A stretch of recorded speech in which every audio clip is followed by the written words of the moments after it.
Well, let us discuss the concept of resonance and quality factor or the sharpness of resonance.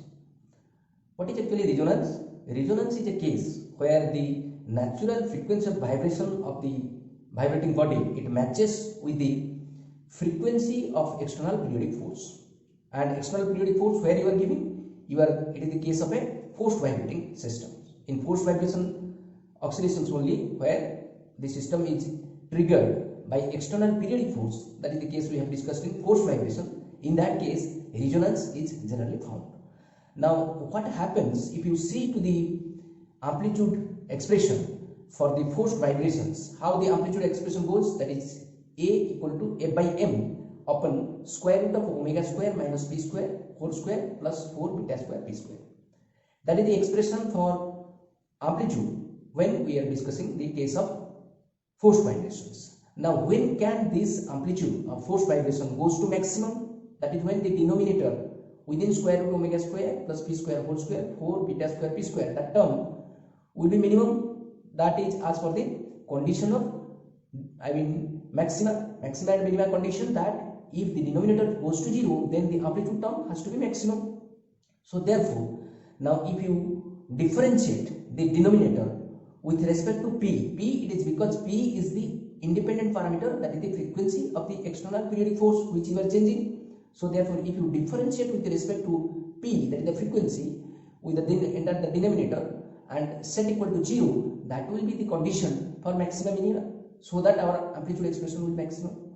So in that case, if you differentiate d by dp of that denominator term equal to 0, then it will give you twice omega square minus p square times minus 2p plus 4 beta square 2p equal to 0.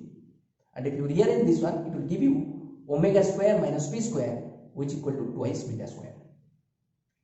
And if you just exchange omega square with that of your twice beta square, your p, which is the external periodic frequency, can be expressed as square root of omega square plus twice beta square.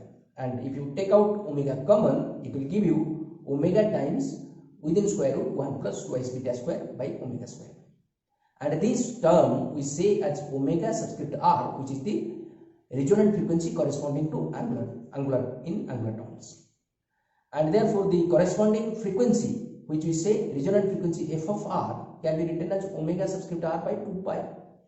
So this is the actually condition where periodic frequency, external periodic force frequency p equal to omega r, that is the condition of resonance which we say. That is, p must be expressible as square root of omega square minus twice beta square. That is the condition of resonance to occur in case of a forced vibration system.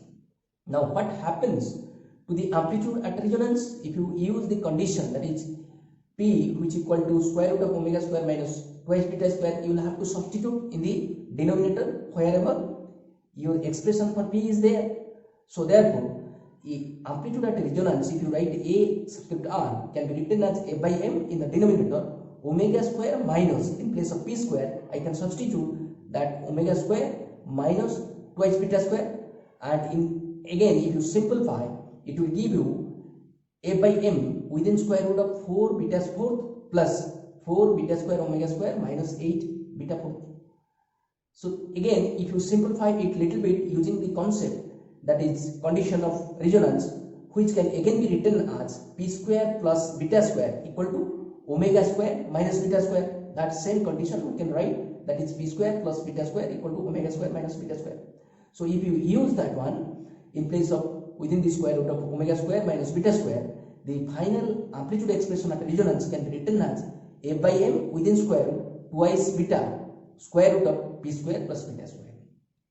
So in the denominator of the amplitude expression, now you see beta is there, and when the coefficient of damping beta is very small, exceedingly small, at that time the amplitude of resonance becomes infinity. It goes to a very high values. And it is important to note that when at resonance, what happens? The velocity and force, external periodic force, they are almost in phase. So therefore, as if the external periodic force is added of the system. So therefore, the energy transfer to the system is maximum, and that is how at resonance the amplitude once it increases, it goes indefinitely. It goes further and further till the system collapses. And the examples of resonance are many. That means you have seen the breakage of glass windows, the breakage or the collapse of bridges, tombs, houses. So many examples are there.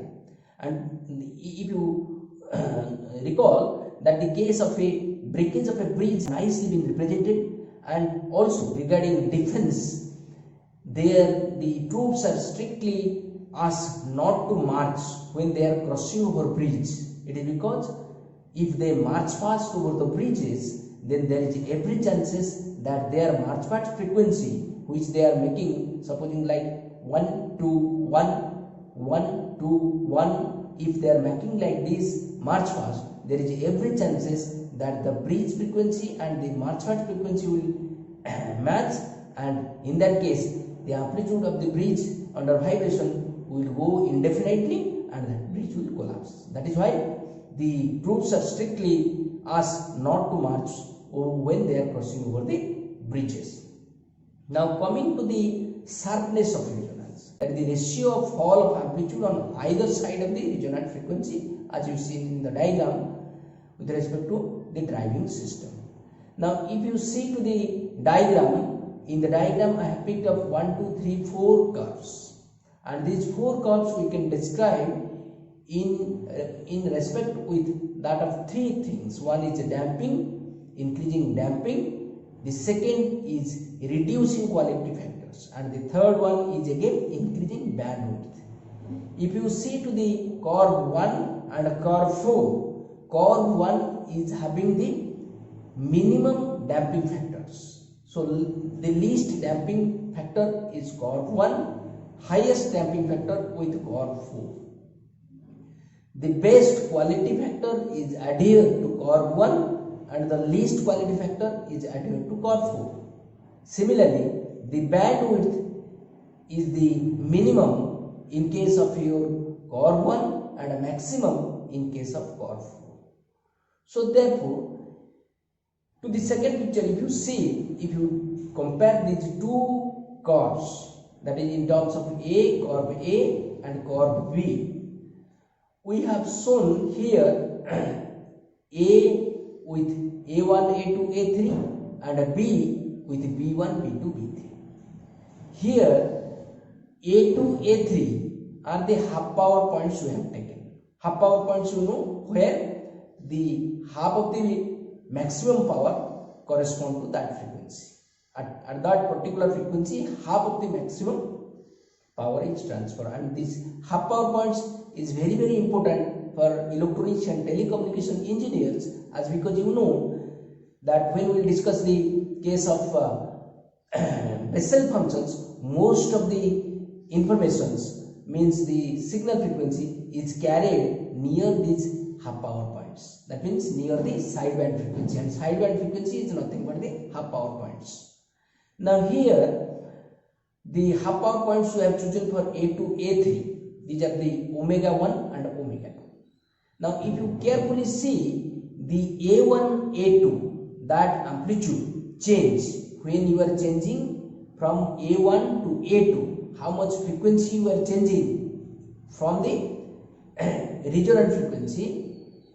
If you are changing A1, A2, there is a fall in amplitude from A to A1, and that magnitude of fall A1, A2 is significant over the changes B1, B, that magnitude when you are changing from B1 to B2, that frequency you are changing. So therefore, if you compare the dotted lines, excluding the dotted lines at the two sideband frequency, I mean the half power point frequencies here, then in that case, for the curve A, the fall in amplitude is maximum. So therefore, the curve A will have a better quality factor. It is more sharp, it is a better quality factors, and curve B is less quality factor, it is blonde, like that you can see. And in terms of your bandwidth also, you can see that the bandwidth, as the quality factor increases, the bandwidth becomes narrowing. It narrows and narrows. So for better quality factor or quality factor and bandwidth are inversely proportional to each other. And obviously when any curve which is a best quality factors, it will have least damping coefficients, or the damping is least, only then you will have better quality factors. So now to express this quality factor in a measurable formula, you can express it as Q can be expressed as resonant frequency by bandwidth, and which equal to 2 pi times average energy stored in one period upon average energy lost in one period. So therefore Q can be written as omega r resonant frequency upon omega 1 minus omega 2, which equals to omega r times tau, and that is equal to omega r times 1 by twice beta, where tau is the relaxation time, beta is the damping coefficient, and omega 1 omega 2 correspond to our the half power points, the frequency and the half power points, where the power transfer is half of the maximum powers, because we generally develop all the transformers. When we discuss the transformer, we will discuss more about this, that the cases of transfer are mostly the power is transferred only near the half power frequencies, I mean half power points. So the equivalent terms, there is very often confusing regarding the flat, which is equal to broad, blunt, slow, all these are same meaning. And similarly narrowing, shrill, steep or fast, these are all equivalent terminologies which we use frequently in resonance or in quality factors. We will discuss more about the resonance, and the corresponding discussions will continue in our further discussions. Thank you.